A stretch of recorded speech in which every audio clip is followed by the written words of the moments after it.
Is there still yet hope for our pursuits to sign Jules Kounde from Barcelona? Learn the big reports that dropped today, and on top of that, you guys, we have some massive updates surrounding backup options at centre-back, as well as the future surrounding Timo Werner, with RB Leipzig now presenting themselves as a possibility. So many big reports to break down and discuss today, my friends. I hope you guys enjoy. Please hit 3k likes in today's video. I very much appreciate that for the start of the new week. Before we get into anything, I want to get one big plug out the way first. Today's video is brought to you by friends of the channel in OneFootball. Now for me, this app is so handy and really streamlines my day because I can get access to all the latest information surrounding club news and player information as well too. Currently, we know that we're making big efforts and pursuits to sign Kounde. If you go to the profile page right here, my friends, we can follow players of our choosing. As you can see, I'm following Kounde, and it gives me some information surrounding, of course, general stats and information, as well as some statistical information surrounding competitions the guy is performing in. But of course, I want to get all the latest news surrounding Barcelona to get a better understanding behind what is going on with them. So if you scroll back up to following my teams, we click here, we click and type in Barcelona, follow, done, go back, and now I can get all the latest news surrounding Barcelona, so I can stay up to date on what is happening with Jules Kounde. This is just one of many handy features that OneFootball allows the user to do. It's streamlined, very accessible, and very user-friendly. So if you guys want to try this app out for yourselves, there's no pressure, it's absolutely free, and you'll find a link below in the description. So if you get it, let me know in the comment section. And getting back to the main video, right now let's discuss these latest Jules Kounde updates so we can understand what the hell is happening surrounding this deal. Currently at this point in time, it seems like we are continuing our efforts to sign Kounde. However, there are delays in this deal because we are not presenting a bigger offer towards Sevilla for the player. Regardless though, it seems like we are looking at potential backup options in case this deal does fall through. I'll discuss them later on in this video, so bear with me. But currently, it does seem like Barcelona may be playing a bit of a game using the media. Now, they're being very vocal and loud with their interactions with the media and their public intentions as well too.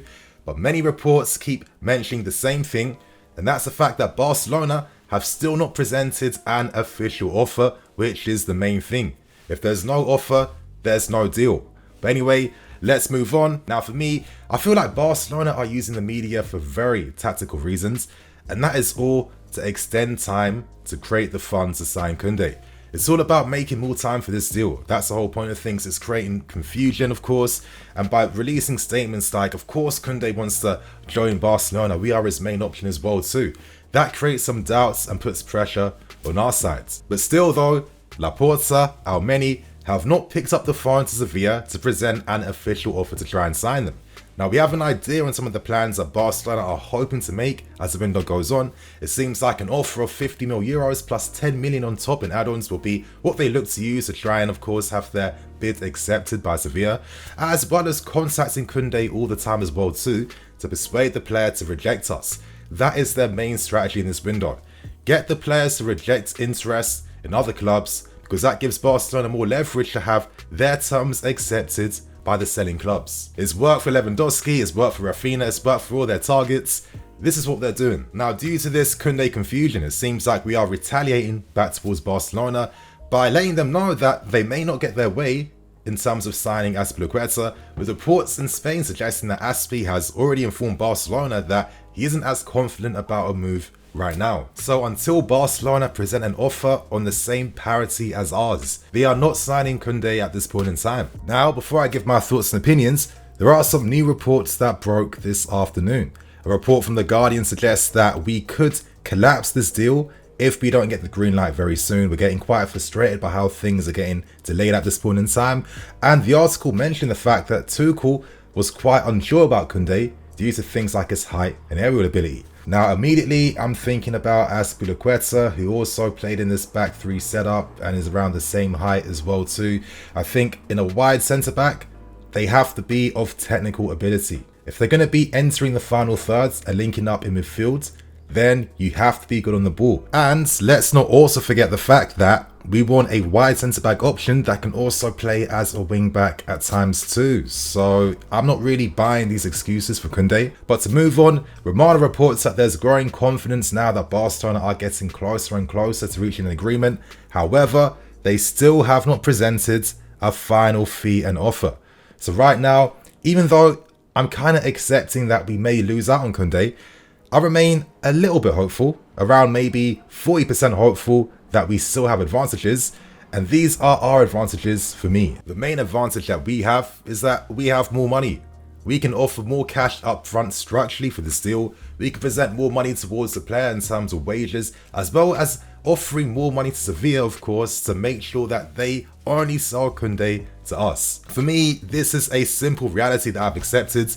We aren't that club that can use our clout and our marketing alone to entice players to sign for us. We must overpay and overspend for the right targets we believe will take this club forward into the future. For me, the fact that Kounde's agents, of course, in Kebe and the intermediary in Jorge Mendes have basically conspired to entice Kounde to go to the Sevilla training camp in Portugal. They are doing this, of course, so they can earn more money ultimately from this deal. This is what happens during bidding wars. There's no rules. So technically, if we presented a new offer, let's say a bigger financial offer towards Sevilla, as well as maybe new contractual terms with Kounde as well too, and maybe offering the agents more agent fees on top, this can give us a major advantage over Barcelona. I just think that we can't afford to show any weakness now if we keep on losing players and targets to Barca. I mean, Christensen, Rafinha, so many more as well too.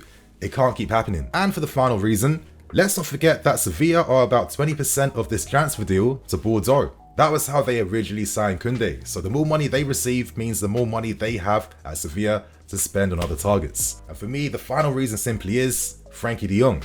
Barcelona have to sell him. I think that's the main reason behind why there's so many delays before they make an official offer. They're hoping to get Frenkie de Jong off their books. Now it seems like they tried to renegotiate some of the money they still owe the player, which is still around 70 million. However, it is still short by 10 mil euros. Now, Xavi came out recently to say that if de Jong really loves Barcelona, he'd accept another pay cut. I mean, the guy's already on 17 million for a reason. How many more cuts can he take? And for me, this is the main reason behind why they are delaying efforts now until de Jong does get sold and leaves. So things are still on our side, but we have to spend the money in my opinion. So they're my thoughts and opinions. Please share yours below. Right now, let's continue on with the latest news that dropped today. Now, we have news surrounding other targets that Thomas Tuchel is looking towards. He came out recently in his press conference after that game against Arsenal, and he was very furious with our performance against them by alluding to the fact that our mentality was poor in the game because this team has a lot of players that still don't want to be here. And reports are suggesting that Azpilicueta, Alonso, Pulisic, Timo Werner and Ziyech are all unhappy parties right now that want out from the football club. Tuchel revealed that ideally he is looking for a left-footed, left-sided defender, but alluded to the fact that Koulibaly can also play there if he has to rely upon him and is forced to do so. I think this explains why we're looking at so many right-sided centre-back options, because the market for left-sided centre-backs is a lot harder, and most of these options are pricing us out. Kimpembe, Gvardiol, these are not cheap options. You might think to yourself, why can't Levi Cole be tested here? Why have you not seen the guy in pre-season? But I guess these are questions that only Tuchel can give answers to. And at least the signing of Koulibaly gives you flexibility because he can play all across that back three. So now that we have an idea of some of the targets Tuchel's looking at, let's discuss the latest news surrounding backup centre-back options. Now we move on to one of the big stories that dropped this morning, and that's involving Nordi Mukiele of RB Leipzig. Now currently, he is very close now to signing for Paris Saint-Germain. The reality is this: next year his contract expires, and Paris Saint-Germain are close to signing the player now for around £13 million. Now reports came out from France this morning, and this story was broken by Santi Unas, and he suggested that we are looking to make an 11th hour bid to try and sign Mukiele from Paris Saint-Germain. He's a guy that is able to play as a right-sided centre-back, a centre-back, and a wing-back too. So you might be thinking to yourself, why did we not pursue this guy or target him a lot earlier as the window first opened up? Mukiele is seen as a key signing for Luis Campos, who ideally wants to bring him here, and Santi Unas reports that we're talking to RB Leipzig, and they've even offered Timo Werner as part of a deal to sign Mukiele. But for me, this is where it just doesn't make any sense. Why would you be offering Timo Werner to a player that has 1 year left on his deal? That just sounds a bit like fake news a little bit. And I guess we got final confirmation behind the story literally a few hours after it first came out from German reporters suggesting that it's not as accurate because he is very close now to signing for Paris Saint-Germain and it's way too late. That doesn't mean that Timo Werner is not being seen as a potential option again at RB Leipzig. I think the reality is simply this. Bayern Munich have signed Tell from Rennes instead. They need a forward to replace Lewandowski. They made no efforts, showed no interest to sign Timo Werner, even though for the German national team he plays with a lot of these Bayern colleagues and scores goals. So currently, Werner's options are limited and they don't really exist. It makes no surprise to me why he'd be open to returning back to RB Leipzig just to feel happy again. I mean, it's quite obvious that he's been quite disillusioned with how he's been used at the club. He feels like he can't play his best football. But for me, it simply comes down to this. If we entertain any efforts to let Timo Werner rejoin RB Leipzig, it must either involve Nkunku as my main number one or Gvardiol as like a number two. You'd imagine that Werner would go back to RB Leipzig and absolutely smack it again, and that would boost his World Cup hopes the most, because I think that's ideally why he is open now to leaving us, because he needs to secure his spot in the national team at this year's World Cup. It's going to be quite hard for us because there's still not only a lot of players to sign, but a lot of players to sell, and there's not much time left before the window finally closes. So you guys in the comments below, share your thoughts and opinions behind Timo Werner and him potentially leaving us. And right now we end things with a final story, and let's discuss Milan Skriniar, as naturally his name is opening up again as a potential backup option in case we don't sign Jules Kounde. Now originally we know that we entertained a possible player swap involving Lukaku and Skriniar, which was quickly rejected by Inter Milan, who have said outright they will only sell the player for around £60 million, which is around like 70 million euros. Now Paris Saint-Germain agreed personal terms for Skriniar, but in the end they got priced out for a move, hence their interest turned to Mukiele. Inter Milan weren't able to sign Bremer. They were hoping to sell Skriniar to fund the move for Bremer, who has now signed for Juventus. So for me, I can't imagine that Inter Milan would want to sell the player unless they receive top offers and top bids. Now, ideally, they prefer for Skriniar to sign a new contract. The main reason why Skriniar is open to leaving is because he feels like the offer presented by Inter Milan just isn't big enough now that he's entered the prime years of his career. Now that clubs understand that we are desperate to reinforce our defence, that will probably add another 5 to 10 million on top of any offers. And for me, I don't think Skriniar is a player that I'd spend 60 to 70 million pounds for. For me, value has to matter in this deal. Now, as you guys can see on screen, here's a little graphic of Kounde and Skriniar being compared. And Kounde literally wipes the floor from Skriniar. Now, one thing you have to understand is that last season, there were some tweaks made to Inter Milan's backline. The whole plan was about having Perisic becoming that makeshift winger in the team, with Bastoni really pushing further forward up. So this did mean that Skriniar a lot of times wasn't receiving as high up the field in that sense. He was reverting a bit deeper to form a makeshift back three, as Bastoni went forwards, allowing Perisic to push further forward as well too.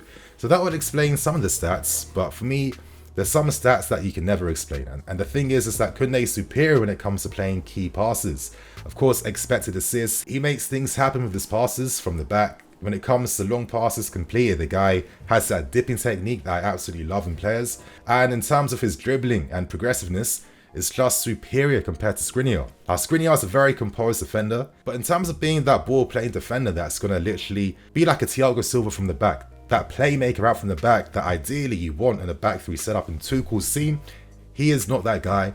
And I feel like if we were to make a move for him, it's going to be a bit of a desperation move, and I don't think he necessarily elevates how we perform at the back. For me, we have to spend the money for Kounde. It just makes that much more sense, and he is a future-proof, long-term option that will bring guaranteed success to this club, in my opinion, you guys. So right now, they're all the latest stories that dropped this morning. Share your thoughts and opinions. Do you feel confident that we can still sign Kounde? Or have you accepted the fact that Barcelona can beat us again? So on that note, I'm Nini FC, this is BlueLionsTV. I'll catch you guys there with some more videos. Cool.